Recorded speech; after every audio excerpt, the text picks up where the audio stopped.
Alors, comment se passe, quel est le déroulement exact d'une crise pétrolière? Autrement dit, comment un choc externe, puisque nous ne sommes pas producteurs de pétrole, hein, on doit considérer ça comme un choc externe, comment un choc externe arrive à enclencher une situation de crise économique? C'est ça que nous allons essayer d'expliquer. Alors, on va partir du schéma suivant.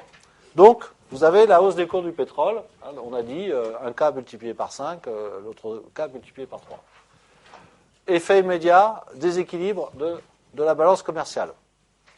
Hein, on importe énormément plus que l'on exporte. Ce qui veut dire des tensions sur le taux de change, des tensions sur la valeur de la monnaie, immédiatement. Mais ce n'est pas le plus important. Ensuite, on va assister à deux phénomènes parallèles. De l'inflation.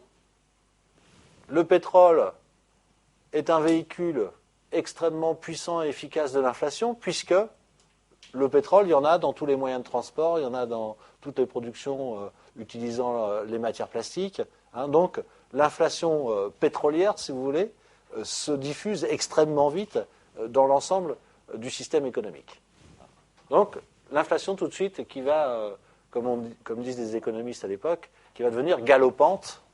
Hein, on a l'inflation rampante à 2%, c'est de l'inflation rampante, puis on a de l'inflation galopante dès lors que ça dépasse 4, 5, 6, voire 10%. Baisse de l'activité industrielle, eh oui, qu'est-ce qui va se passer?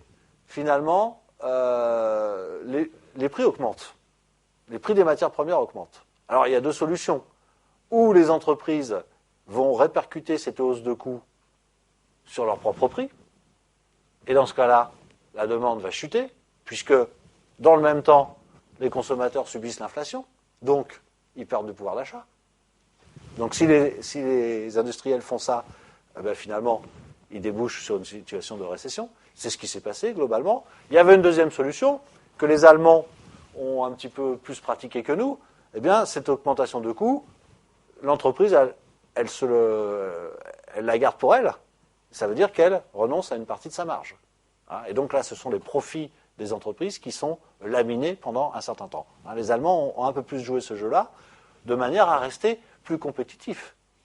Il est évident que dans un univers concurrentiel, on a intérêt à ne pas trop augmenter ses prix, parce qu'on va perdre de la compétitivité par rapport aux autres. Donc, on a une baisse de l'activité industrielle, avec d'ailleurs, très concrètement, une multiplication des défaillances d'entreprises à cette époque-là, et puis un effondrement de la demande. Un effondrement de la demande de biens de consommation, vous l'aurez compris, un effondrement de la demande de biens d'investissement, puisque les entreprises sont au plus mal, donc ce n'est pas la période pour investir, et puis du troisième moteur de la croissance, effondrement des exportations, puisqu'il y a contraction du commerce international, on est en déficit de notre balance commerciale, et donc il faut absolument réduire ce déficit coûte que coûte.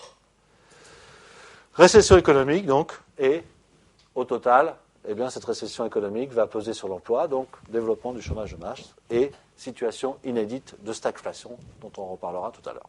Donc voilà, si vous voulez, le mécanisme général de la diffusion d'un choc externe, j'insiste beaucoup là-dessus, l'augmentation du prix d'une matière première qui n'est pas produite dans le pays même, eh bien, est un choc externe, et on voit comment ce choc va se diffuser progressivement à toute l'économie.